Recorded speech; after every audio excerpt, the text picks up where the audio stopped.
Hi, Steve Susi, the sports editor from the Joliet Herald News here and managing editor of Friday Night Drive, joined by IHSA Assistant Director Sam Knox, basically responsible for coordinating football as one of the fall sports, and that's primarily what we're going to talk about today in regards to some of those things, but involved in a lot of the other IHSA processes as well. So, Sam, first of all, how are you doing today?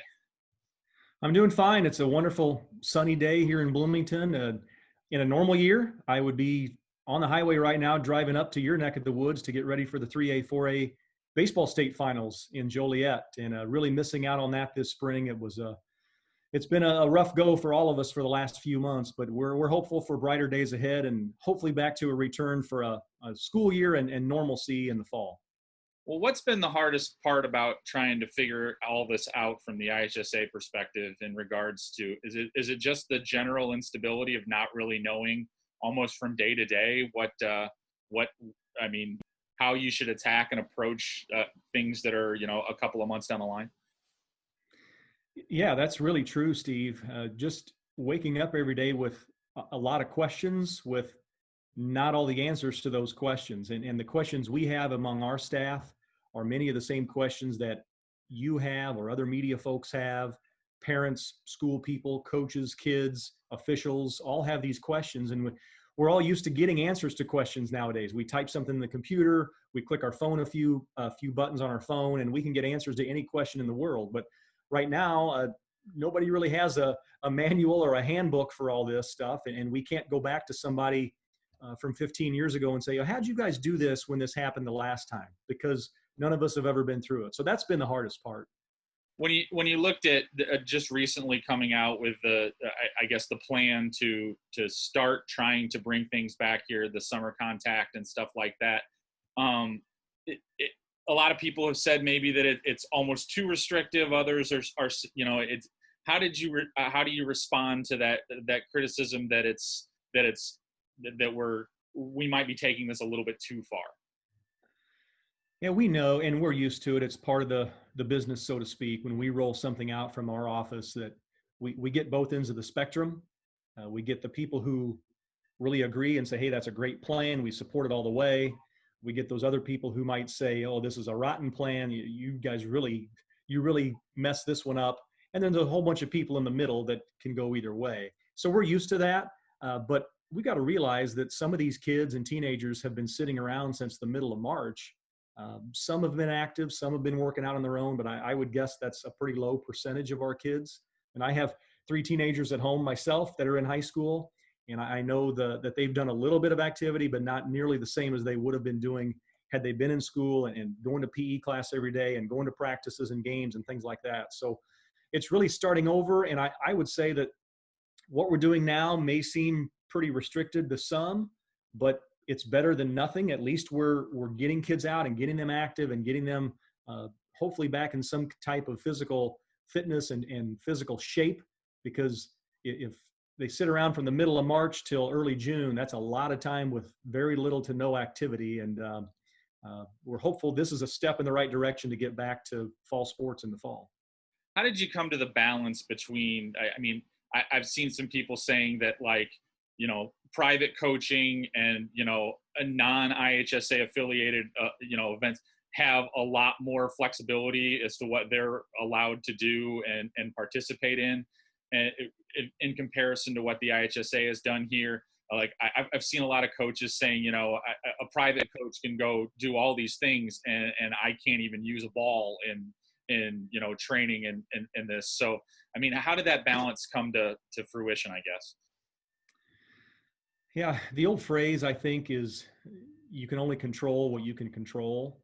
And really the IHSA is a group, it's an association of our member schools. So our primary focus always has been and always will be on our member schools and what those school coaches can do and what those school kids can do while they're under the guidance of those school coaches. So really our focus was on what schools can do during this time. And you're right, kids out there have plentiful opportunities to get hitting lessons and pitching lessons and quarterback lessons and wide receiver lessons and wrestling skills, and name any sport, they can take lessons in golf and tennis and everything nowadays. And that's great. but those private lessons and those private instructors don't necessarily, they don't fall under our umbrella, so to speak. We're primarily concerned with the schools and what those coaches at the schools can do. In terms of, I mean, obviously all schools aren't at the same level economically and resource availability of what they can do and what they can't do. Is there any sort of, I guess, assistance in place for maybe schools that don't have some of the capabilities that other schools do in preparing their facilities, athletic trainers, things like that? Is there any sort of fail-safe for programs that maybe just don't have the ability to do some of the things required to keep in line with these protocols? There's really not, and our school enrollments run the range from, we have some high schools that are under 100 students. Yep. And as you know, we've got some high schools that are in the thousands, and the resources are they're just different. We know that. Some of those big schools have multiple athletic trainers and artificial turf fields and multiple gyms and all kinds of space they can use. And the little bitty schools have one gym. Maybe they don't even have a track. And maybe they have 2 or 3 coaches who help those kids. So it's a different world. But no, there's no resources available to help the schools that maybe don't have as much. Those are all really local decisions, and they do the best locally they can. I guess when you look at that, the good news is those little bitty schools, they're not competing against the great big schools anyway. So generally the schools that are in the same or similar enrollment range generally tend to have similar resources. I won't say the same resources because they don't. Some private schools have this and some public schools have that. But generally if you're in the same enrollment range, you've got about the same kind of equipment and facilities that some of your neighbors do. Moving on to football, obviously that's primarily why we're having this conversation. Obviously there's a lot of unknown at this point in time, but there's obviously a lot of, I guess, alternative plans that have been discussed in regards to how we might approach this. First of all, I'll start with this one. Has there been any consideration to potentially reducing the football schedule? Yeah, as I've told several folks, and Craig Anderson has said the same thing, that really all ideas are still on the table at this point. None of us know what the next couple months might look like. So I think if we get to a certain point, and let's say that when August 10th comes and we're all itching to get fall sports started and practicing, that for some reason we can't. Let's say that we don't start fall sports practices until later in August or even early September, then certainly we'd have to look at some type of schedule adjustment, whether that means trimming down the regular season or moving the state finals later. Lots of options on the table right now. In terms of, like you said, moving the state finals, I've seen some discussion with other states about a potential complete calendar adjustment, like moving fall sports to spring and flip-flopping the sports. Is that, I guess, a realistic possibility or something that's at least been discussed at this point as well?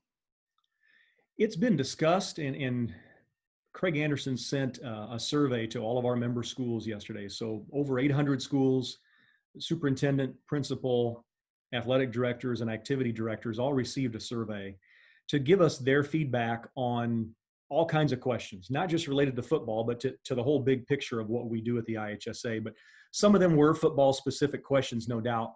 And that was one of them is, if we get to a point, should we consider switching seasons and maybe moving some spring sports to the fall, some fall sports to the spring.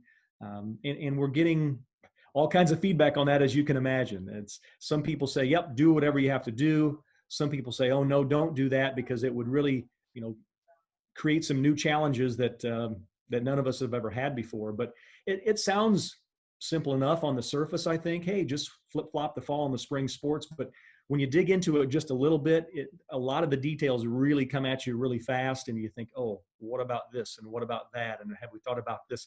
So it's not quite as easy as we might think, but again, all ideas are still on the table at this point.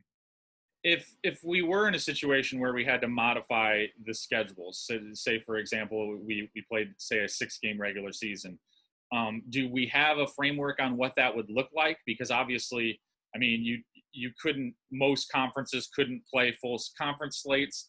I mean, I've heard some discussion about a possible, like, I know this was recently voted down again, but just for this isolated situation, would it be a situation where there would be like districts put together and a possible like changing, maybe an open playoff system where everyone gets in just for this isolated situation, or maybe a modified district system where there would be, you know, geographic districts similar to what, like, say, for example, basketball regionals are, where teams are clumped together, close together geographically.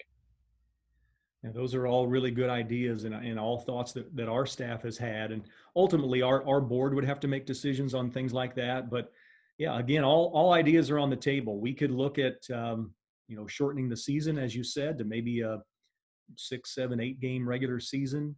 Uh, we could look at possibly reducing the number of teams that qualify for the playoffs. We could look at, some have even said, well, what if the entire state isn't at a point this fall where everybody's playing football? Do you just have regional setups where you only crown a regional champion or a sectional champion or something? Or maybe even to an extreme, you play your regular season knowing that there's not going to be an ultimate state champion. Maybe you just pick another team and play one more bowl game, so to speak, in your area.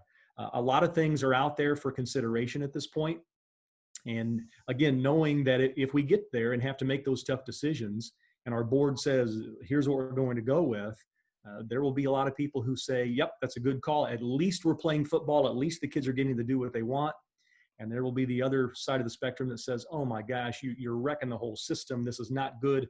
But, we can't have it both ways, I guess. We're going to try to do our very best to give kids in all sports and activities the most full high school experience they can have. But who knows what that might look like this coming school year.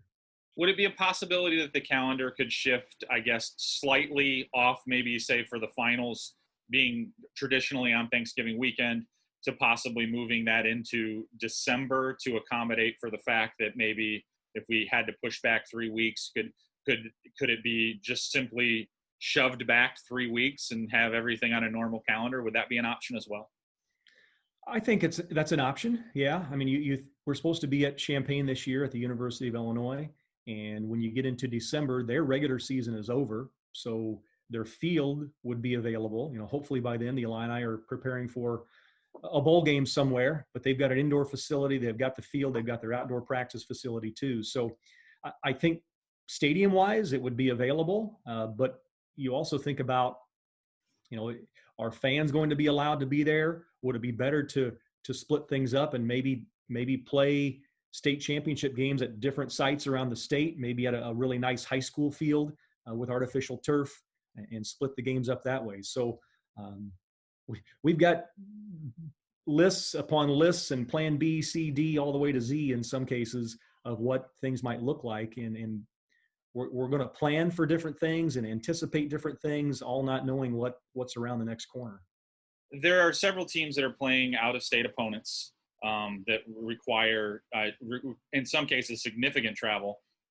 Has there been any conversation about possibly, I guess, not necessarily forcing those teams to drop those games, but not having them play them? I know that Fenwick's planned trip to Ireland has already been called off.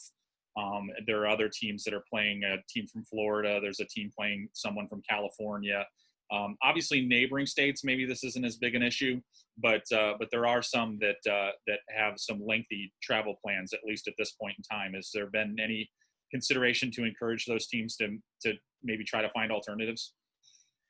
We haven't done that at this point, but you're right. Some of our teams do take some extreme trips, and we've heard, just like you have, that some of those have been canceled already. But we haven't, as a staff, talked to those schools that are going out of state to play. And that's one other challenge. You think back to if we flip-flop the season and put football in the spring, well, what if our school has 2 opponents from Missouri on our schedule? Yeah. And Missouri still plays in the fall and we play in the spring. Well, what do we do with those 2 dates on our schedule? I guess we could scramble and try to find somebody else in Illinois, but those chances would be slim to none that you're going to be able to fill those spots. So you may end up with teams with open dates and just not play as many games that way. But those are all parts of the puzzle as well. In terms of, we've had a few kids that have elected to transfer out of state because of what they call the instability of not knowing exactly what the plan was going to be for fall sports. I guess the same can be said about some of those schools. How do they know that the other states are going to be playing as well? But has there been any consideration in regards to if students elect to transfer either in or out about how the transfer policy is going to be handled? Is there any expected differences to that maybe? No, not really at this point. We haven't discussed altering the transfer bylaws in our handbook. And you're right. It's unfortunate to hear that students are considering or families are considering transferring out of state, but we know that that happens every year for various reasons. And this year, a major reason is the instability and the unknowns of even if we'll have a fall season this year. I heard from a dad just the other day who was asking, are we going to have a school year? I don't know. Are we going to have fall, winter, and spring sports? Well, we hope so, but we're not 100% sure.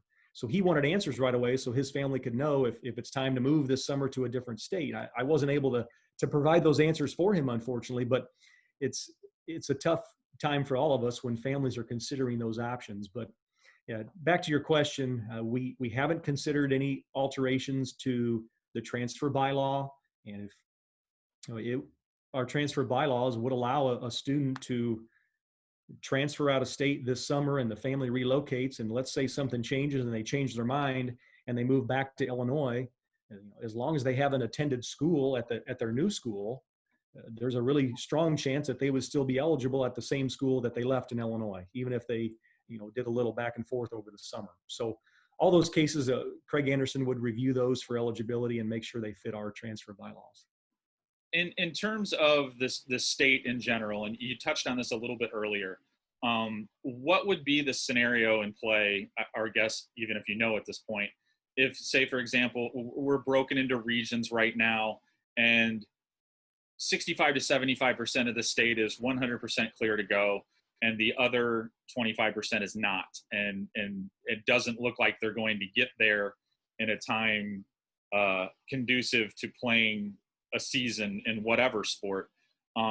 Would it be a all or nothing type of situation from the IHSA perspective, or would it be a possibility where a certain percentage of the membership that was cleared to play was allowed to play while others were not? Yeah, that's in my mind right now, beyond the question of are we going to have a school year and fall sports, that's the $1 million question to me. And it not only applies to football, but everything this fall: soccer, volleyball, cross country, tennis, golf, etc. And that's an important question on the survey that we sent to our member schools this week. And there's the thought process out there that some people say, no, if our area of the state, if our region is open to play, let us play. And there's the other thought process that some people have that, hey, this should be an all or nothing proposal. If we all can't play, then none of us can play.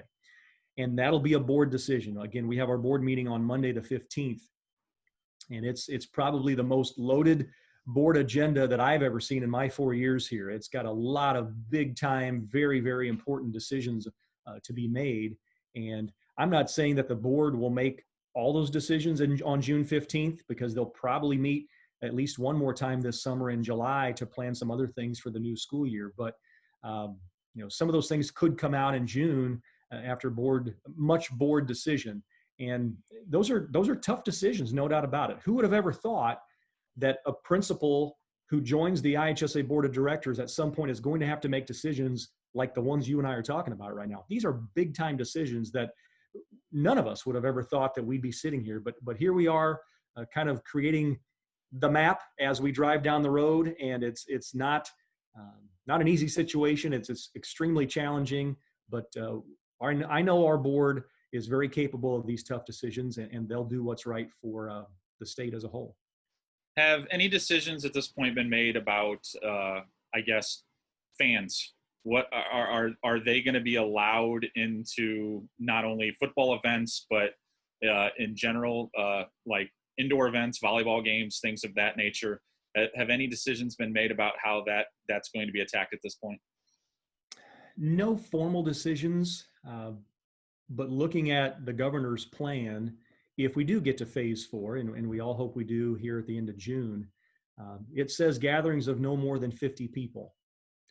Now, I'm not sure how you pull off a volleyball game or a football game or a soccer game or other sports that we have that draw crowds.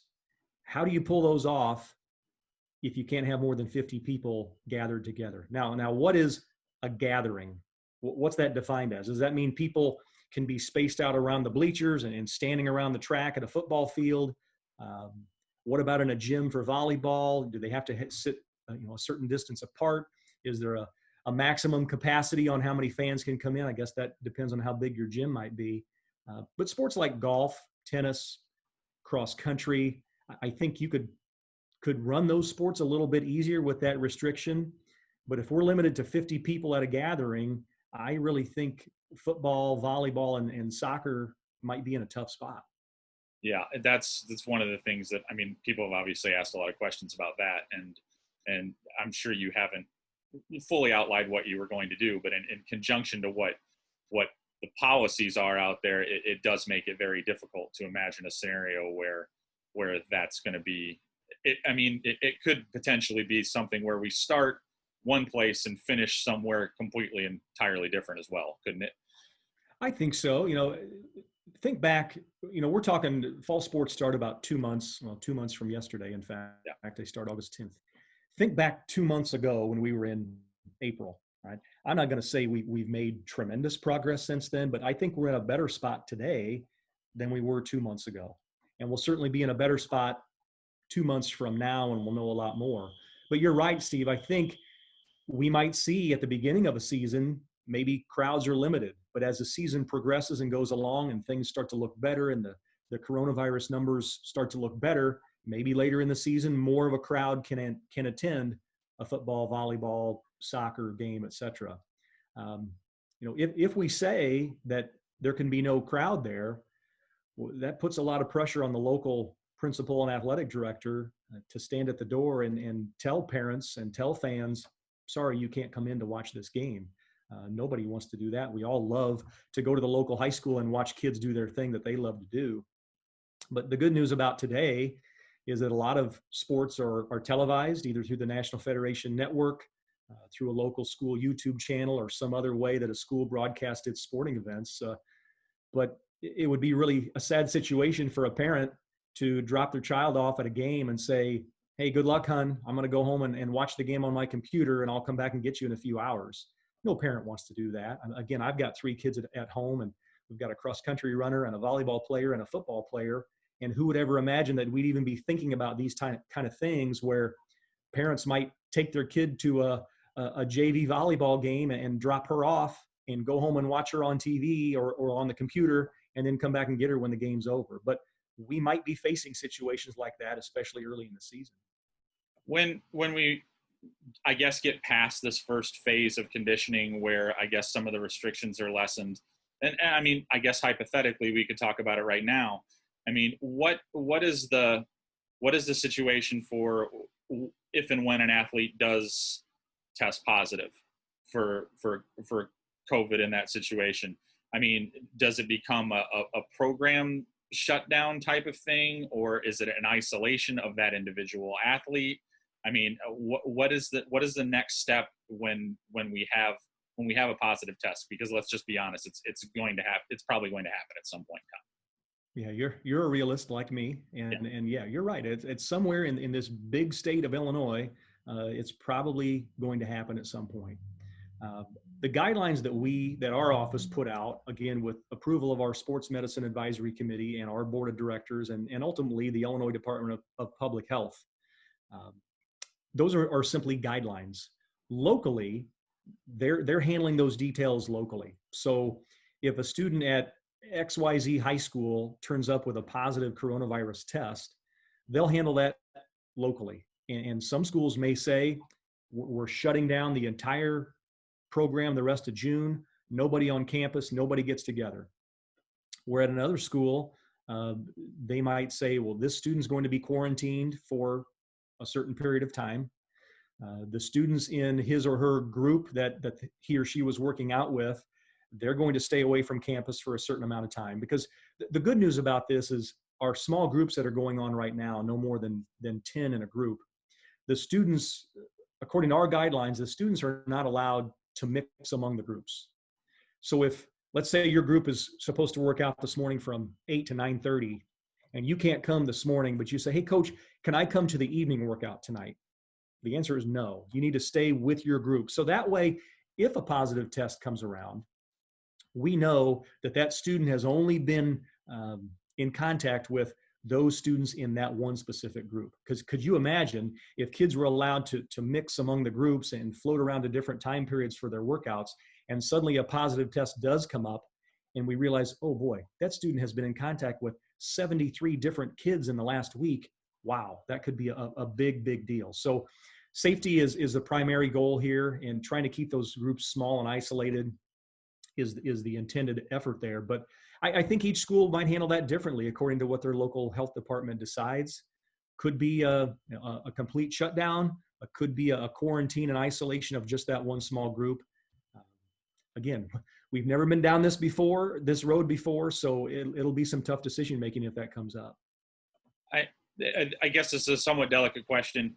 I mean, does the IHSA have any plans to, I guess, kind of police this in regards to schools that maybe aren't working in the confines of what's being requested of them? I mean, not to say that I think that's going to be a common occurrence, but if there are schools that aren't following the protocols, is there any plan to, I guess at least to communicate with them in regards to them not living up to those things? Yeah, that's a really good question, Steve. And we do that a lot during the regular, what's a normal school year. Our handbook and our bylaws are out there for all of our schools to read. And we expect schools to follow those bylaws. But sometimes we get the folks who call us or email us and say, we know our local high school is doing whatever they're doing, and it doesn't fit within the IHSA guidelines and bylaws. So a lot of times we follow up with that school, make sure the principal, the athletic director, the coaches understand what the bylaws say and exactly what they mean, and try to do more education. We're not in the business of we're out to get you. We don't have the manpower or the time to patrol all 800 schools. We expect local decisions to be made locally and to follow. But you're right. We've already had a few cases of people calling or emailing and saying, we're not sure the school down the road is doing this the right way. You might want to check on them. And we're not afraid to do that. That's part of our jobs, to make sure they follow the rules. But in this situation, again, none of us have ever been here before. We expect the locals to follow the guidelines that have been set out. They have some freedom within those guidelines to decide exactly how it's going to work at their school. So the plan at Joliet West might not be identical to the plan at Springfield Lanphier. They might look a little bit different, and different groups doing different things, and that's okay. And other schools might say, well, wait a minute, their group is doing, we saw some things on Twitter or Facebook that they're doing some things differently than we are. Are they legal? Are we breaking the rules, or what's going on? And so we're here to help guide them, but really it's guidance at this time as we all try to get on this train together and go in the same direction. I guess moving forward, obviously, I guess the key word here, for me at least, is I think people have to understand that this is a very fluid process. You're not going to have concrete answers on July 1st. You're probably not going to have concrete answers on August 1st. You may not even have them on September 1st. I know there were a lot of people that were, I guess, upset and antagonized about the way that it took you guys a little bit longer than some other states to come out with this initial plan. And there were a lot of people that were upset about those delays. But unfortunately, I hate to be the harbinger of bad news here. That's going to kind of be the way it's going to be for a while, isn't it?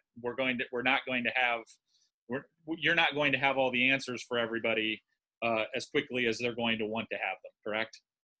No doubt about it. You're right. And we heard the same comments and feedback, and we know in some cases it might be justified, but we want to take baby steps here and go slow with this process and get it right, because none of us, not you, not me, not anybody in the state, wants to go back to where we were in March and April. I mean, do you remember when the governor came out and said, everybody has to stay home through the whole month of April?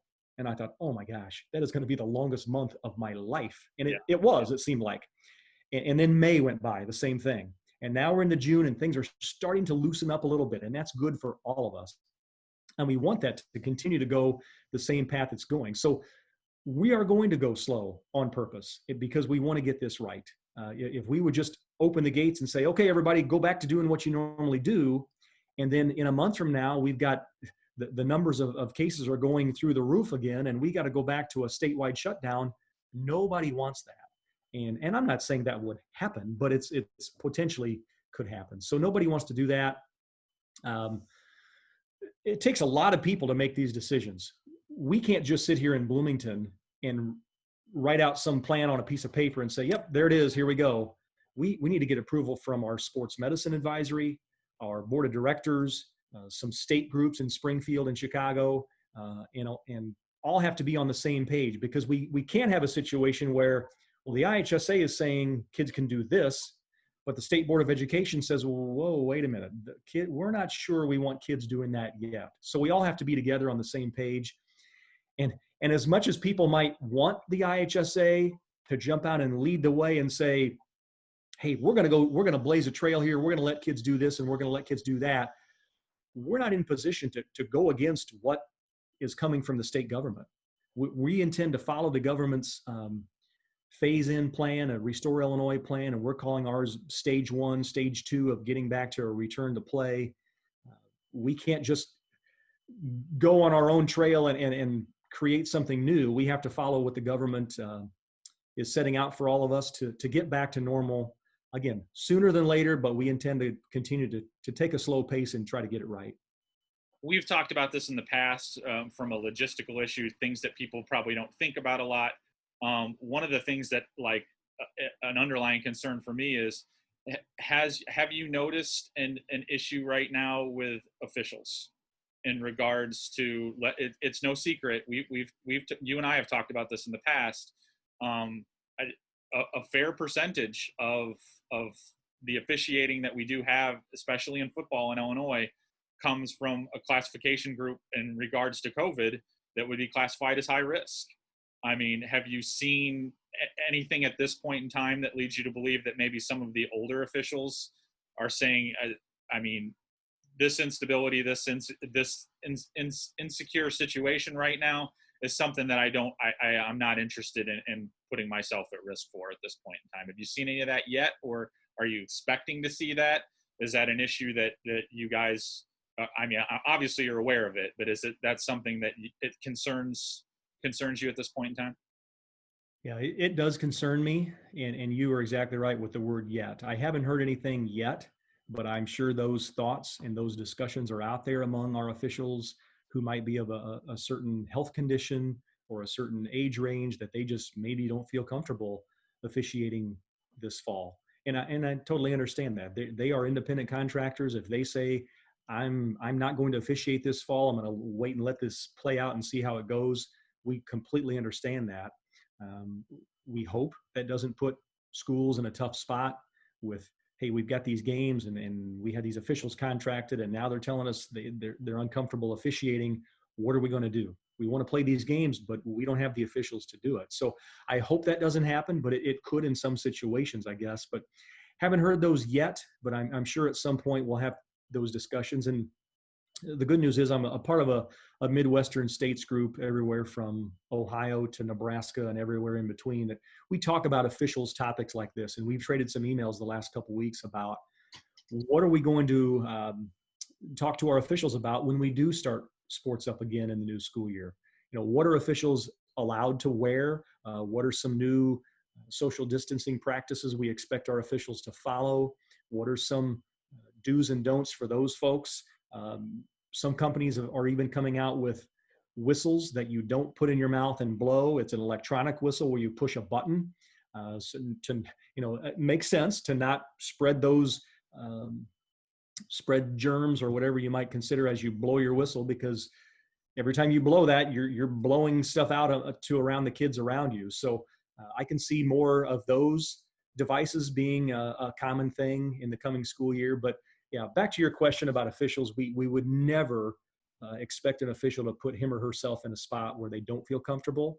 And that might put some of our schools in a tough position this year looking for officials. But we've talked about it, recruiting officials as well. If people out there, people who are listening to this interview have ever considered being an official, I think now's the time, because there are going to be plentiful opportunities for you to get games and do what you love to do. It's a great source of revenue for those folks who might be looking for a little bit of extra income these days. And if they're interested in becoming an official, talk to somebody in their neighborhood or somebody in their town that they know who's a referee or an umpire, or they can simply contact our office and we will be glad to help them get started. I saw recently, and I'm not sure about this, so I'm just going to ask you point blank about it. I saw some helmet manufacturer coming up with a sort of a splash guard visor for their helmets. And then I immediately got comments from people that were asking me about it that says that the National High School Federation doesn't allow visors on their helmets. And I know that the IHSA usually goes along with those things. But I think I also saw recently that they're waiving that. The National High School Football Association is waiving that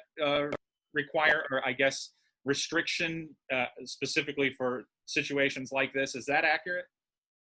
That's accurate. Yeah, I'm glad you brought up that point. The rule book has always said that players can wear the shields on their helmets as long as they're clear. Okay. It can't be the sunglasses dark or right. the mirrored finish. Some companies make like a rainbow looking finish. Uh-huh. They have to be clear at the high school level. And you're right. Just last week, a company came out with I think they call it a splash shield or a splash guard. That it's not only the shield over the player's eyes, but it shields the mouth area as well. So there's almost a shield over the entire cage of the face mask. And those are legal, again, as long as they're clear. Okay. That was just something that I had noticed last week. And I know that, I mean, I'm sure it's not an ideal situation, but for those programs and players that have those concerns, I mean, it might be an option. So it's good that it's at least available to them if they choose to use it. And I think I saw price ranges were in the low $20 range, I think. Yeah. And I think they even had a discount for a number. So if an entire team wanted to get some, they'll work with a coach on getting those for their players if they wanted it at a lower price. But I think they topped out at maybe $25. Yeah, I think that was right too. I think it's two separate shields, and I think they were like $10 to $15 a piece for each of them. So yeah. So, but overall, I think that that basically right now, if you had to say anything to all the programs that are working through this right now, I guess what would you say to them in regards to, I mean, what you would hope that they would be able to get through this, and I guess encouragement or what you're hoping that the programs can try to take from this experience? I think the key word is patience. And no doubt all of our patience has been tested since back in the middle of March when everything really shut down around the country. And some coaches and parents might be saying, hey, we've been more than patient. Let's get back to doing real football and real fall sports. But we know we're going to ask a little bit more patience, and maybe in some cases a lot more patience of people, because we just can't flip a switch and get back on the field and go like we normally do in the summer. So patience is a key for all of us. Our office, our staff, our board of directors, our sports medicine folks are doing the very, very best they can. We want school to happen. We want fall sports and winter and spring sports to happen. That's what we love to do. And we enjoy seeing kids and coaches out there doing what they love to do. So we're not roadblocks to this process. We are guiders. We're helpers. We're assistants. We're wanting this train to all go in the right direction toward a state championship Thanksgiving weekend in Champaign. That's what we want as our ultimate goal. But there are going to be bumps in the road and roadblocks in the way that maybe we have to take a detour or a different path on the map to get there. Like we talked about during this interview of fans or practice regulations, or maybe altering the schedule a little bit. So patience and understanding and flexibility is a key word too.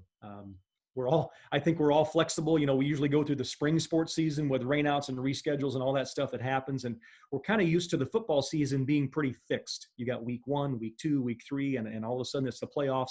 It just happens every year. But this year, it may not flow that smoothly. So flexibility is a key word as well. We don't know. If I could tell you right now, Steve, I would tell you what I think is going to happen this fall. We don't know. And that's unsettling for all of us. But patience, understanding, flexibility, I think we'll do the best we can. I know we'll do the best we can for our schools and our students. All right, Sam, I want to thank you once again for your time with us today, and appreciate your thoughts and insights on what's going to happen here. And hopefully we can have as few bumps as possible and get out there and get some stuff done here in the fall. No doubt. Thanks for helping us spread the word, and you do a marvelous job covering high school sports in your area of the state. Again, I wish I was driving your way today on a nice, sunny, beautiful day to get ready for 3A, 4A baseball, but let's all pray and hope that we are back to normal as soon as we can. Thanks. Thanks, Sam.